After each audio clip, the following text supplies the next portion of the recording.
It's over 30 years ago that my husband brought me to this community. And one of the, unfortunately, things that I remember is that they had to go to a funeral. And who was doing the eulogy? This man, Barry Schulman. He gets up and does the eulogy, and I turned to my husband and said, I don't know who that is, but when I die, I want him to do my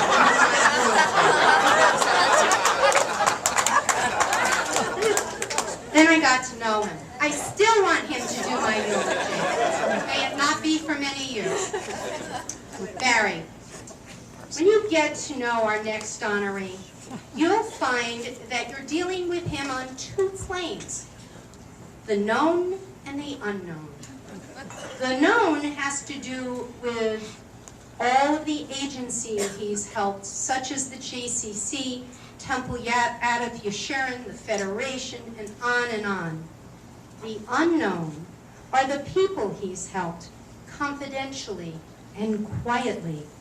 And it's out of respect for his not wishing to go public about most of what he does that I now have to end this introduction and say, here's Barry. Marcy, excuse me.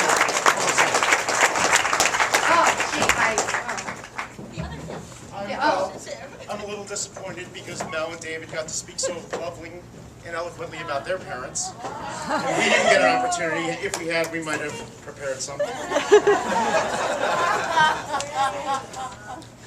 So for those of you who don't know us, we're Barry and Debbie's children. I'm Mark, my sister Jennifer, and on behalf of myself, my wife Jennifer, my sister Allison, and her husband Larry, who couldn't be here today, we're thrilled to be here to help introduce our father. And even though you may not know us, you obviously surely know our father. He may even be known to some of you as Uncle Barry, very possibly. You know for sure that he is talented, brilliant, multilingual, and extremely generous. But do you also know that he's a bit of a control freak when it comes to time? He gets to airports 4 hours early, no joke. Gets to Broadway shows about 2 hours early. And it's a point of pride that when he's in charge of events such as this, his speeches and everybody else's run quickly and smoothly. So basically, he's a little bit nervous right now. He doesn't know how long we're going to take. He doesn't know what we're going to be saying. Sorry, Dad. He doesn't know if we're going to tell you about the personalized songs he's written for weddings and bar mitzvahs, bat mitzvahs as well. For all he knows, we're going to break into a chorus of Allison, You're the One. I'm sure the thought of it, just look, it's making him fidget right now. He doesn't know if we'll tell you about the time he bought a copy of the Birkat Hamazon on 8-track tape to play in long car rides so we'd learn every word. He doesn't know if we'll right now break into one of the duets he taught us in our basement or one of the tap numbers he made sure to painstakingly teach us.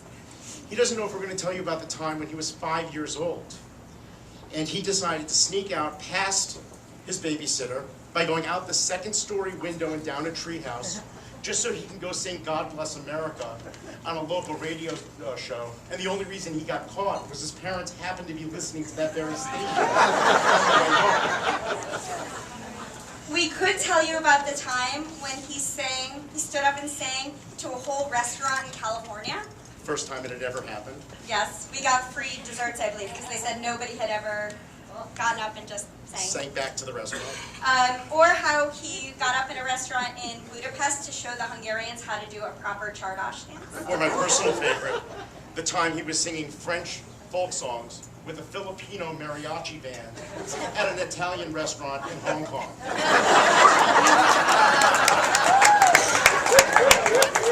He doesn't know what we're going to say next. And now you can see he's really starting to get worried. But Dad, don't worry, you've taught us very well. So we'll end on time, maybe a little early. That's your favorite thing. Because we listen to you. Yes, we really do listen to you. And we're so very thankful for all the lessons you've taught us, for your wonderful example. You are our best cheerleader, our unyielding support, and our role model. We love you very much, and we're very proud of you, and we're thrilled that we could be here to share in this and in the Simcha today. And with that, you can relax.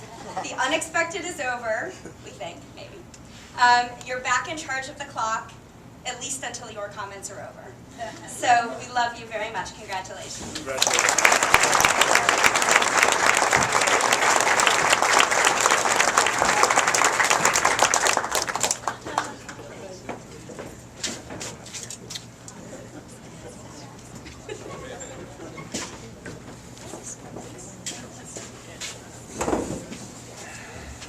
Our Kavod Gadol Award goes to Barry Shulman.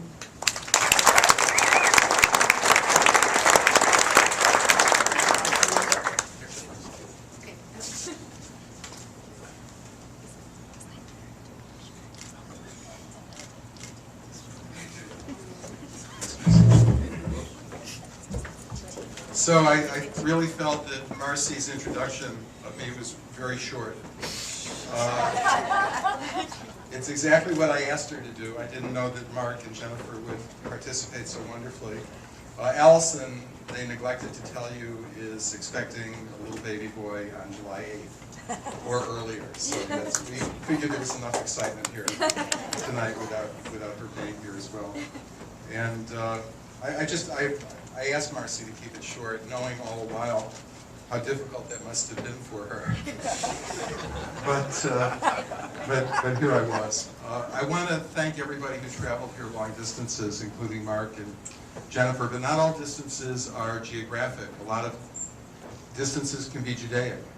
And I wanted to thank Rabbi Shore and others who are here who helped figure out how to make the journey so that this absolutely wonderful event could take place. Isn't it great? I mean, with the setting and everything.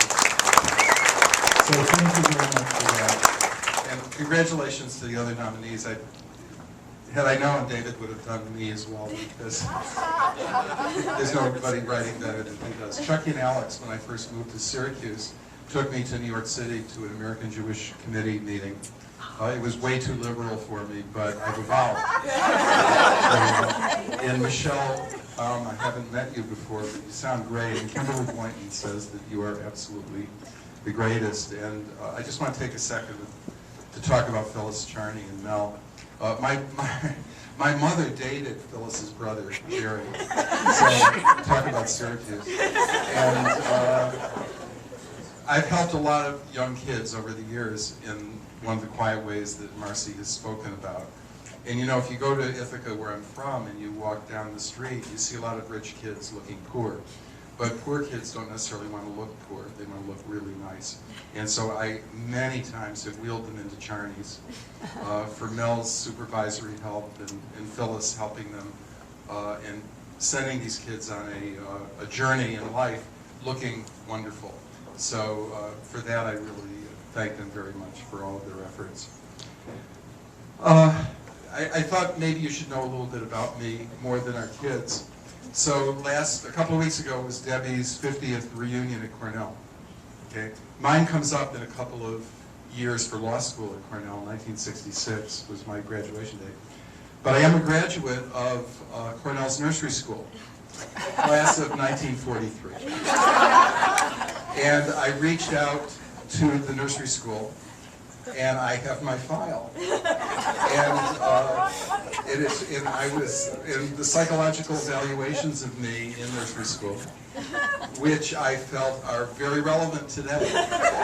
So I thought I'd bring you in on a couple of them, if you don't mind. One is that I love music. He carries a tune beautifully. We'll listen to records for a long time, and the tune is played once or twice, he can sing it. His singing voice is exceptionally clear and well-pitched. This is the one that got me the most. I'm 2.5 years old, and they said, to see him interpreting the Nutcracker Suite. I can't even say it with a straight face. To see him interpreting the Nutcracker Suite is a lovely experience. Do it now. And when I read that, I felt so bad for the lady who wrote this. How sad a life can it be when a 2-year-old's interpretation of the Nutcracker Suite is even meaningful? There were others. It said, if he can't do what he wants, he'll scream. And then, of course, well-nourished. Barry is interested in materials, but is most apt to use these to further his social interests, rather than to explore them in a creative manner. He solves problems with initiative and independence, provided the problem is well within his ability and requires no undue effort or persistence on his part. Or this, he is cheerfully cooperative as long as things go his way. He has a keen sense of humor, often directed at himself. Here I am. This one sort of shook me. He retains some desire to use adults for his own purposes, especially to control his mother. She can't even defend herself. Anyhow, to put this in historical perspective, one of the things, oh, by the way, I will sell copies of a very thick Cornell expression of me over 1942 and 1943 for a $50 check each, made payable to the Jewish community. It says, the Cornell Nursery School goes on, not much changed yet by war. Okay, this is 1942. It wasn't changed yet by war. But we are trying to expand to take in more of the families of employed mothers. So this was the time they were going out to war. And then my father dropped in. And for those of you who knew my father, this might be very meaningful. It was to me. Because here I am, an attorney at this beautiful spot in Cazenovia, and I just think there are things that need remembering. So the Cornell University School was recommended for Barry by his doctor, Dr. George Murphy. Mr. Schulman, that's my father, came in early in the spring to arrange for Barry to come to school. At that time, he talked about his own childhood. He had said that he had worked and made his own living since he was 12 years old, that he had wanted an education but had not had it, that he and his wife wanted Barry to have a good life with some of the opportunities that he and his wife had missed, and that Barry was an only child. I have a brother and a sister, but I think I still am an only child. And that Barry was an only child, and they are uncertain about how to handle him and what to expect from him. He would have been very, very pleased about today. Thank you.